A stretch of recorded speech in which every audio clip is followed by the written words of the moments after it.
for joining this talk. Today we will talk about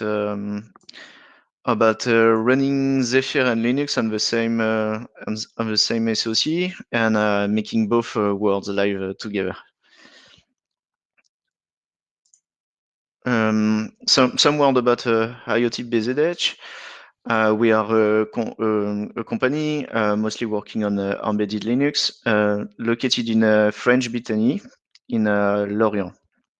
We did work a lot on automotive grade Linux, and we have a strong background in embedded system. We are around 30 engineers, and we are also launching a new Linux product, which is called Redpesk, which is a pre-integrated with ready-to-use software factory, and which aims to ease the usage of embedded Linux. So the Redpesk goals is to go from the sensor to the cloud. Today we will talk about a real-time operating system, about the Zephyr real-time operating system, but Redpesk is also about embedded Linux and cloud with a communication library which helps send messages from an RTOS to a Linux or even to the cloud. So today agenda, there will be we will talk about what is a coprocessor and what is heterogeneous multiprocessing. Also, some reason about why we may want to run Zephyr and Linux on the same SoC. Also, we will introduce Zephyr in a Linux environment and see how to communicate between Zephyr and a Linux application. Last point will be about how to manage your coprocessor from Linux. And if we have enough time, we will do a demo. So coprocessor and heterogeneous multiprocessing. So it's about having in the same SoC, we may have multiple CPU and also possibly multiple architectures. For example, we can have an application core, ARM Cortex-A53 or Cortex-A7, and also have digital signal processing like Hexagon on a Qualcomm platform, Xtensa, which is also a DSP. We can also have low power or real-time processor like ARM Cortex-M4 or ARM Cortex-R7. And also now, often in telephony market or on Android phone, a neural processing unit. About HMP, so some word about the difference between symmetric multiprocessing and heterogeneous multiprocessing. So what we often know is SMP, which is about running a Linux operating system on different cores, which are of a compatible architecture. So often on a big little, we may have A57 and A53. With A53 have a lower energy consumption, and both core A57 and A53 are a compatible architecture, so that an application compiled with the same toolchain can run on one core or one other without any trouble. When we talk about HMP, we may have a different architecture, so that in this case, we will run a different operating system. So while we may have Linux running on A57 and A53, we may have Zephyr running on a low power core or real-time core like Cortex-R7. So while Linux alone may not be enough, Linux is a rich operating system, but sometimes it can be challenging when the system have to meet our deadline in a real-time use case. Can be even worse when we try to run Android on this processor. Can be challenging when you have to be waken up on a sensor and you may want to do filtering, like for example when you have wake up world scenario, you may want to filter the noise of the microphone before trying to wake up a big core on Linux. Linux can also be really challenging when you are targeting safety purpose. So when you are trying to do certification about your real-time system or safety system, it will be more difficult to do periodic update of your Linux. Like for example, if you try to update your Linux for a security reason each weeks, you may not want to redo the whole certification process for your safety task. And also there is also a use case where your principal processor is not efficient enough for a specific task. So often it may be video encoding, it can also be audio processing, or even neural network computing, which require really a lot of a very powerful CPU to run, but can run nicely on DSP, for example. Some word about the embedded application requirement. We may want to have a real-time system. We may need performance, low power consumption. Often customer requirement can be about the startup time. Also to have a secure application, and in the automotive market or other market can be a requirement about having a safety certificate software. So when you introduce heterogeneous multiprocessing in an embedded system, it is to isolate your software function, like as I told you before, for example, a safety function. It's also easier to make it more predictable than trying to understand what everything can happen in a big Linux environment. This remote processor can also help to aggregate sensor. So for example, if you try to just extract a position, you may not have to manage an inertial sensor or gyroscope, can be offloaded to a remote processor. You can also have an interest to offload recurring tasks. So for example, if you are thinking about smart speaker, you can have a dedicated processor which will do in background noise suppression and microphone.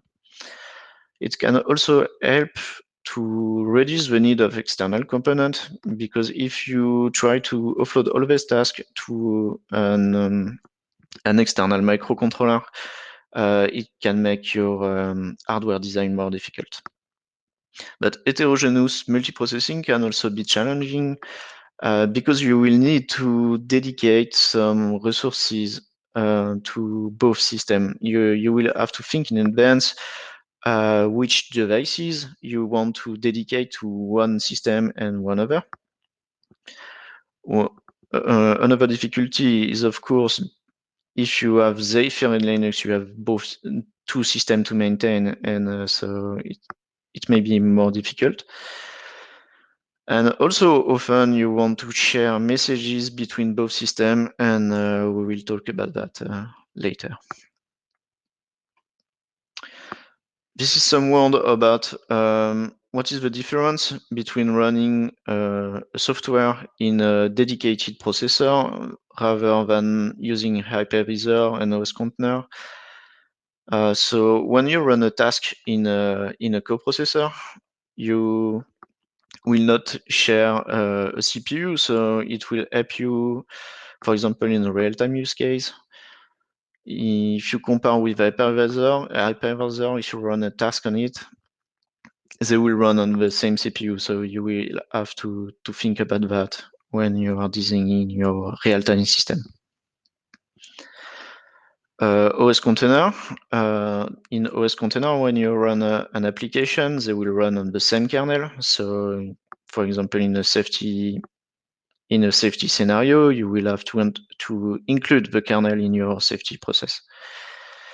And in a desktop container, you will share most of the library from your operating system. So using a coprocessor to run your application help to have a strong isolation. Now, some word about the different platform which can be used to run Zephyr on it. So my point about this slide is that most likely the embedded processor that you are using may already have a small microcontroller on which you can run Zephyr. So let's start with the ST Microelectronics platform, STM32MP1. They have a Cortex-A7 and also a Cortex-M4. And so often you may want to run Linux on the Cortex-A7 and RTOS like FreeRTOS or Zephyr on the Cortex-M4. If you are using a IMX8 SoC series, you will also have the same kind of architecture where you will have one or two Cortex-M4 to run an application on it. If you are using the Xilinx Zynq UltraScale architecture, it will be the same with the Cortex-R5. And if you are working on a Renesas platform, which is more used in the automotive market, you will have a Cortex-A7, A57, and A53, and also a Cortex-R7 on which you will be able to run Zephyr or any RTOS.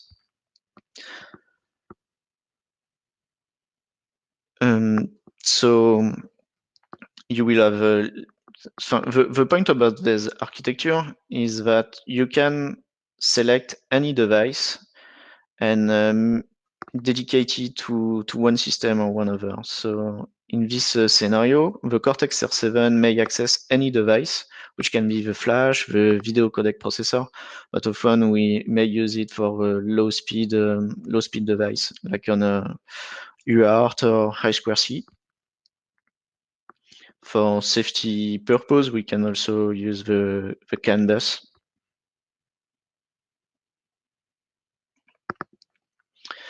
So about this Renesas Cortex-R7, it's a general purpose microcontroller. It's not already affected to audio processing, video compression, or any task when you are using the BSP from Renesas. So you can use it for whatever you want.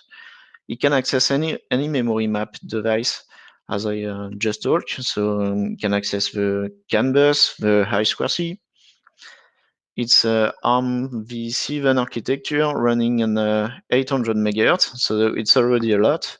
And it has dual core lockstep, so already suitable for safety. So dual core lockstep means that there is two physical core in this Cortex-R7. Both are executing the same task, and the result is compared in case there is a computing error, an exception is raised. It has access to a GIC interrupt controller that is often seen in a Cortex-A processor.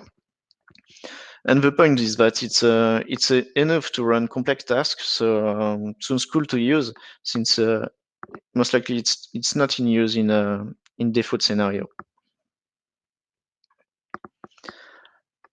Some word about the Zephyr project. The first project is a Linux Foundation project. The goal is to be able to have a small operating system which can run on a small device with a low footprint. It has support for many stacks, IPv4, Bluetooth Low Energy, or CAN bus. It's also made in a spirit that it can pass safety certification. So there is some safety certification work in progress for the Zephyr project. It has long-term support and security update. If I remember correctly, it's a 4-year support for LTS version. It has a permissive Apache 2.0 open source license and have many sponsors and many contributors. So you will start to run your application on Zephyr. So first you have to think in your design about what is the hardware devices and what is the resources you plan to dedicate to Zephyr. Then you may have to port your platform if it's not already supported yet. You will, in the same manner that you will do for Linux, you will have to write your board device tree and either you reuse or write your the driver you want. For example, for the CAN bus for I2C. Then you will be able to reuse the stack and OS services that are present in Zephyr, and you will be able to port your application. So once we did that, we obtain our critical application, which may run on Zephyr on the Cortex-R7 platform, and which can access the bus and devices we plan. And we have in the side our Linux, which run a rich environment, but perhaps that's something too isolated and that's not what we plan at the beginning. Perhaps we want to have some communication between both worlds. So that's why we introduce communication between both worlds.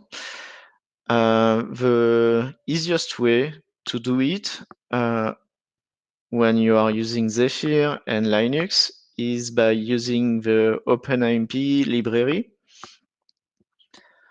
So OpenAMP is able to send messages between both worlds. The way it works is that you will share memory, RAM memory between both worlds, and you will use interrupt between both processors, so that each processor can interrupt the other one and send messages.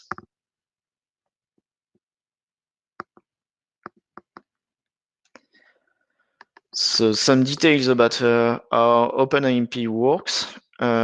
In your Cortex-R7, for example, you will have a service which make use of the OpenAMP library, and you will be able to post messages to reception virtual ring or transmission virtual ring, and you will be able to interrupt the Linux processor. On Renesas platform, there is an hardware component which make this possible to do that.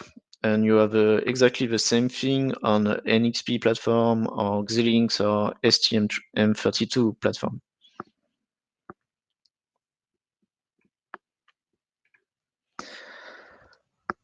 So now let's see how you will have to configure your kernel to make this possible.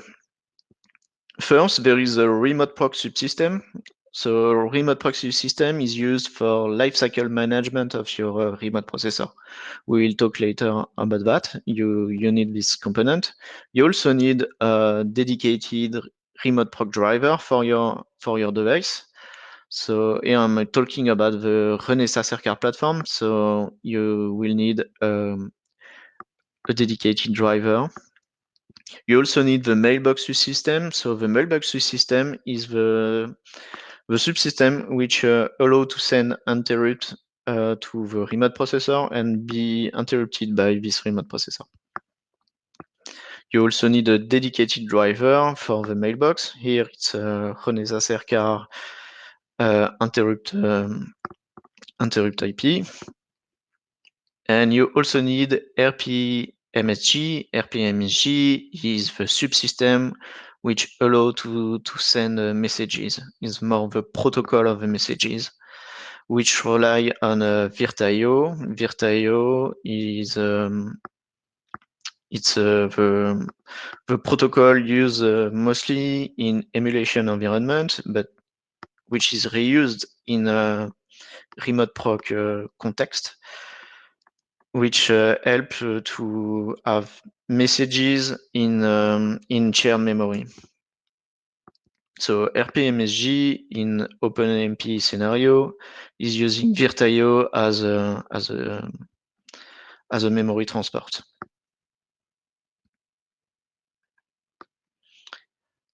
Some word about the device tree. So for your board, you will have to dedicate memory, as I said. So to allow the remote processor to load the firmware, you will need to describe what is the hardware address to load the firmware. And for communication, you will have to declare two memory region for the virtue, so where you will put the messages description. And you also have a region for the message itself, which is a VDF 0 buffer. You will also have to do almost the same thing in Zephyr. So you will have to tell that you want the IPM subsystem and a dedicated IPM driver. So that's the component which do the interrupt. You will also say that you want the OpenAMP library. So for bare metal, Zephyr or FreeRTOS, we will use OpenAMP library, where in Linux, OpenAMP is kind of part of the kernel through the RPMessage framework. You will also say to Zephyr that we will act as a slave on the OpenAMP bus. And we also enable an option with OpenAMP resource table, which is a C structure which describe where are the different memory region, so that Linux, when it will load the firmware, it will then indicate where he expect to do the communication based on the device tree.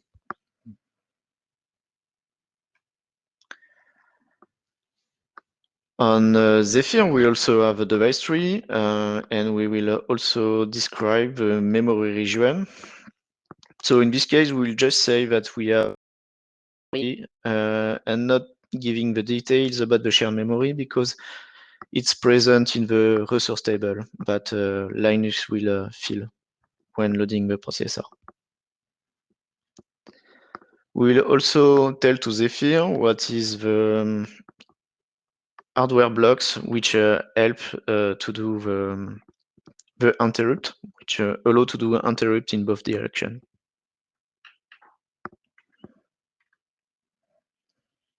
Okay, so once we do OpenAMP integration, we are able to share buffers in both directions. So share messages, and each messages will say there is a buffer and a given size. One thing more convenient which can help to introduce this remote proc scenario will be to be able to do API call to a remote processor. So I did an example where we dedicate a GPS to a remote processor, and then we want to just have a geolocation application in our main processor. In this case, we may want to do RPC and to do API call to get the data from the GPS sensor. So in this case, it may be more convenient to do API call, and so that's the reason why at IoT.bzh we are working on integration of RPC. So I talked briefly, I just mentioned the IFB binder. IFB binder is a RPC mechanism that is used in the automotive grade Linux project and that we are maintaining at IoT.dz. So the plan is to integrate OpenAMP as a transport to this RPC mechanism to be able to do transparent communication to Zephyr for services. So a services that is running on Linux will not have to be aware of that. An application which is running on Linux will not have to be aware of where the service is physically implemented. So does it run on Zephyr or on Linux? So you can move it transparently across your platform.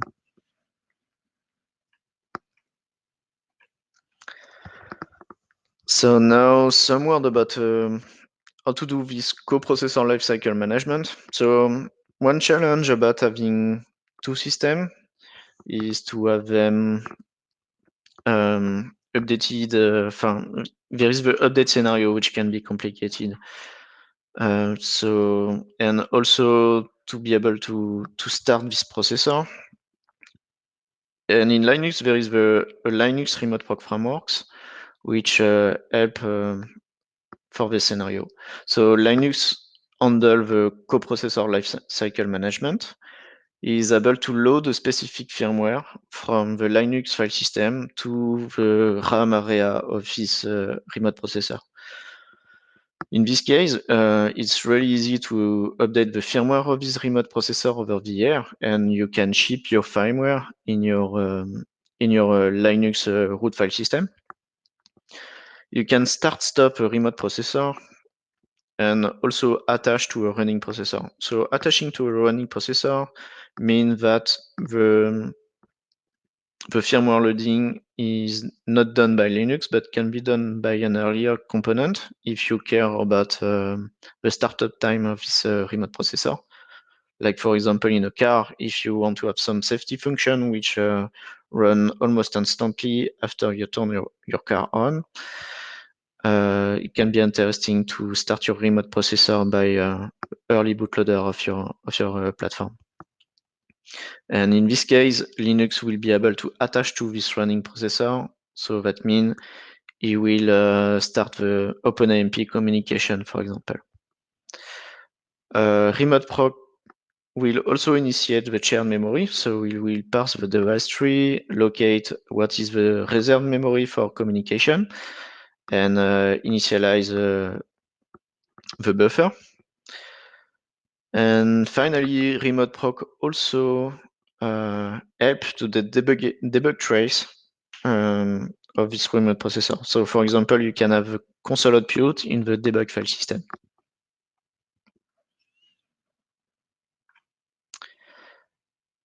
How to use the remote proc subsystem. So first thing is to tell to this remote proc what is the firmware you plan to use. So in this example, we are still using the Renesas platform, and you will use an ELF file generated by Zephyr, and we can tell through the sys file system which firmware to use. Then we have a command in a remote proc state file to start it or stop it. And we also have entries in a debug file system to get the console output of Zephyr.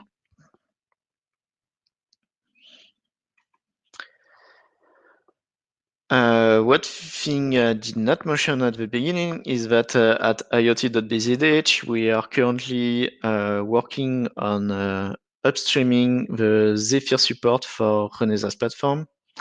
So for the Cortex R7, we did port some driver on Zephyr. So we worked on UART driver, a GPIO driver, H2C, CAN driver also.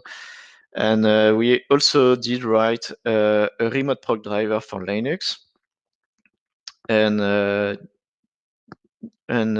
also a mailbox driver to be able to do OpenAMP communication. So what you can currently do on Renesas platform is use UART or GPIO, I2C, CAN bus, and you can also do the lifecycle management from Linux. To use our Zephyr 3 for the Renesas platform, you have to use the West tool, which is somewhat similar to Repo on Android for fetching the source, but also is also able to launch the build command.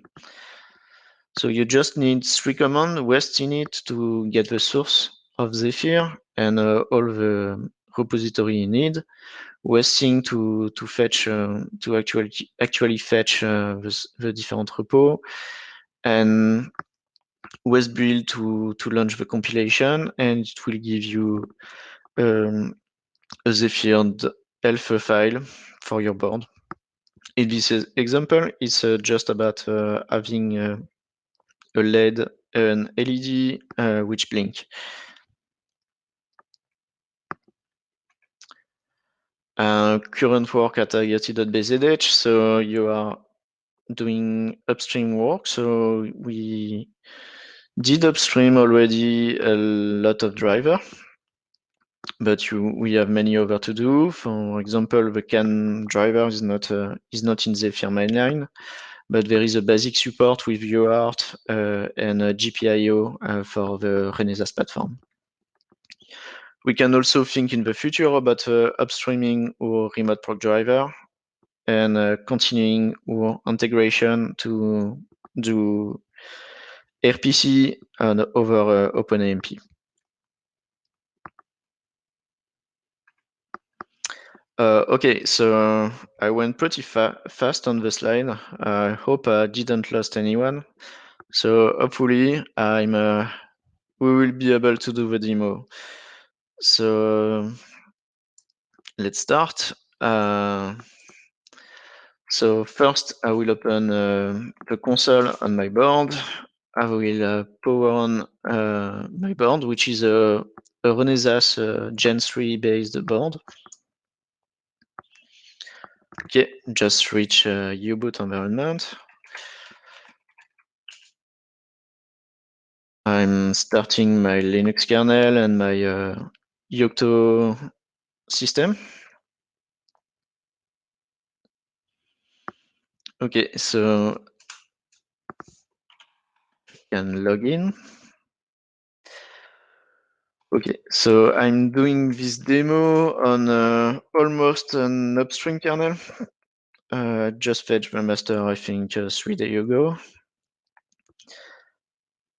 So this shell is, of course, on Linux and running on Cortex A53 core.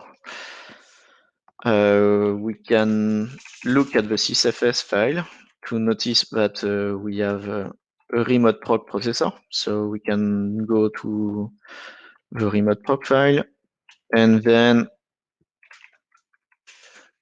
look at which state is this remote processor. So I did configure it to not start on Linux start, so it has to be manually started.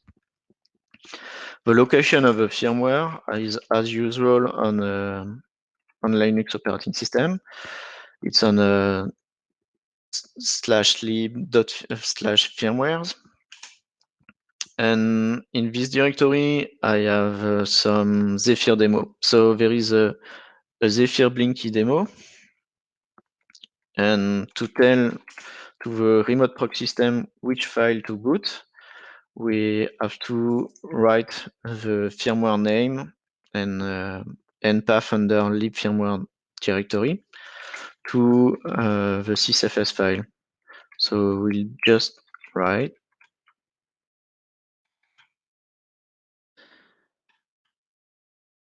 So by doing this command, we tell to the remote processor that remote proc subsystem that for this remote processor, we have to use the Zephyr_blinky.elf firmware. In this case, we can now start the remote processor.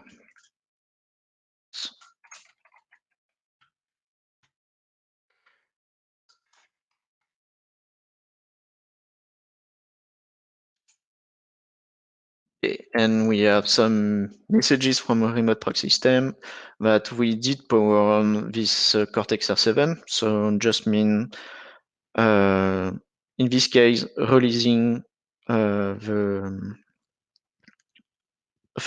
it's just about power management. So applying the power to this processor.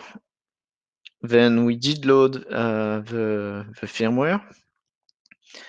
There is a message which say that there is no resource tab for this firmware. So that means that it's not a firmware which is able to do OpenAMP communication.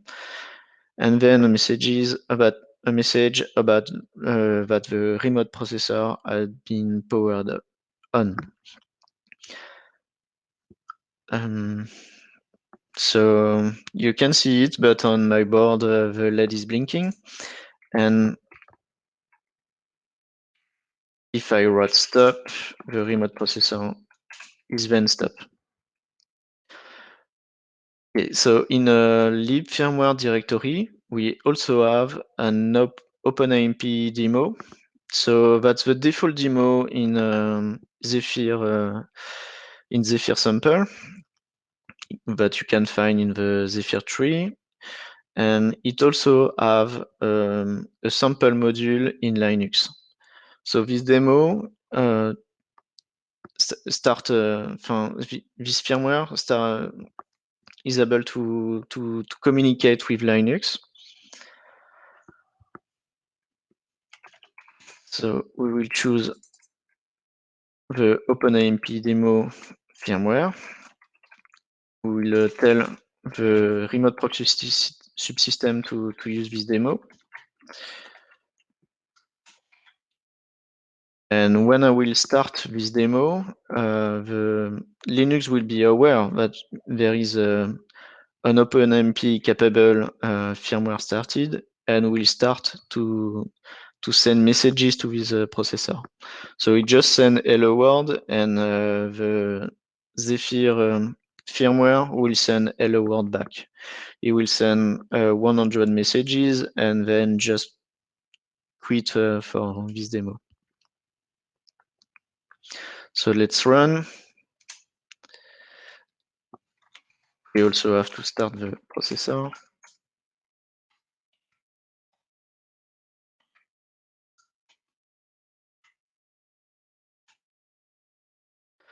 Okay, what we just see is that the remote processor sends us 100 messages and then quit.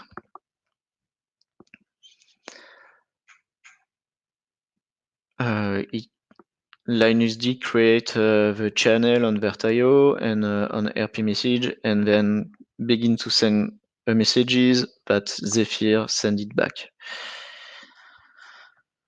Okay, so that's for the sysfs entry.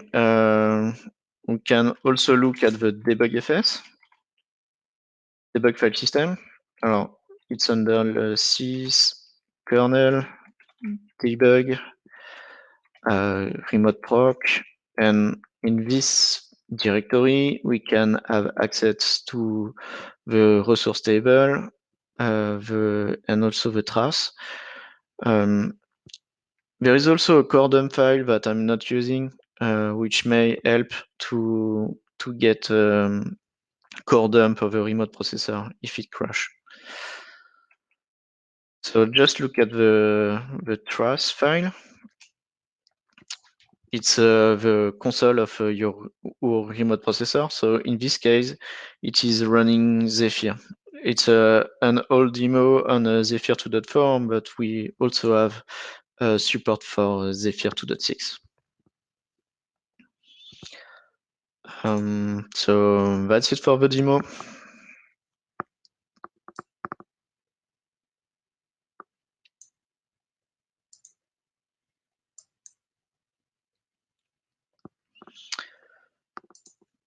Okay, so I'm done with my presentation.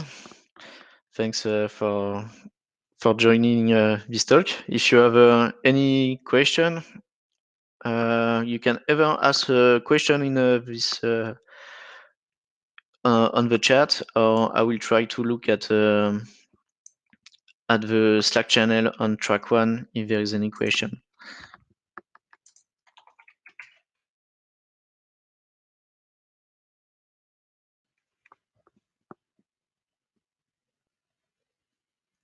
So looks like there is no question on the Slack channel.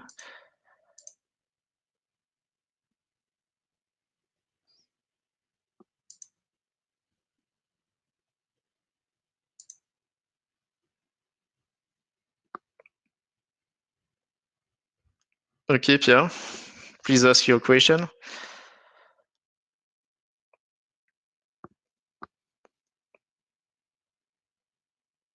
Does Zephyr is an RTOS? Yes, it is.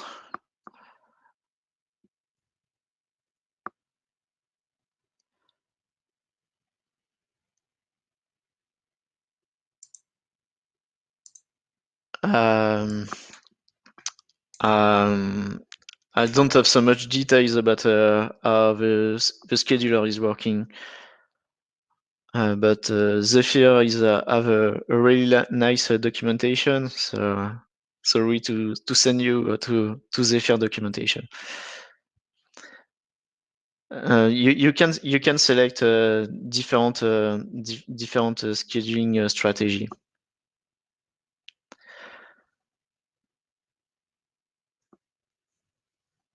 A comparison with different other RTOS like FreeRTOS, yes, but talking, yes, it's possible, but talking about a remote proxy system and OpenEMP is already a big subject that can be a subject of another talk.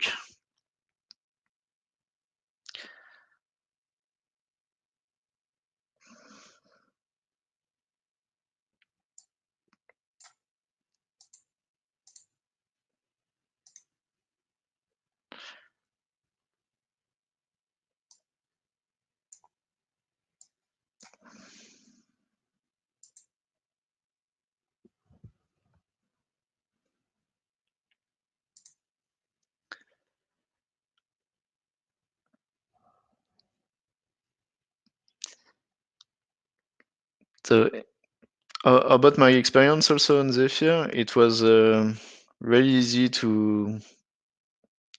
I'm not a microcontroller developer. I used to be more a Linux developer, and it was really easy to go on Zephyr and to do development on Zephyr. Zephyr is also is made by mostly Linux developers, so they are reusing device tree and kconfig, and also the coding style really looks like what is in Linux. So my point about this presentation is that please look at your platform, and most likely you may have a microcontroller in your SoC that is able to run Zephyr.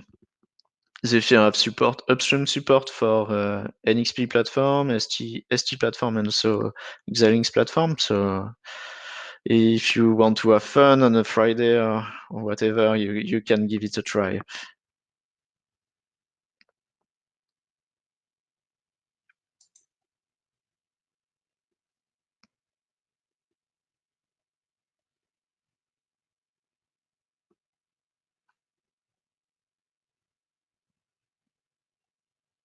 I didn't try on Sci5 SoC. Didn't get my hand yet on this platform.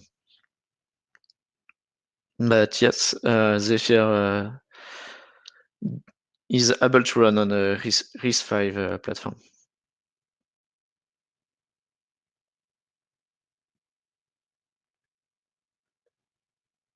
Okay, thanks for the link.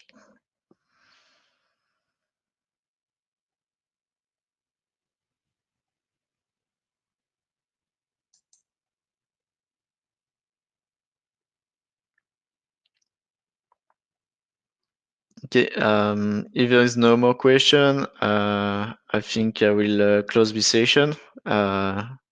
Thanks to all people who join, and especially I see former coworkers, so it's very pleasant to see. Thank you all, and have a good day.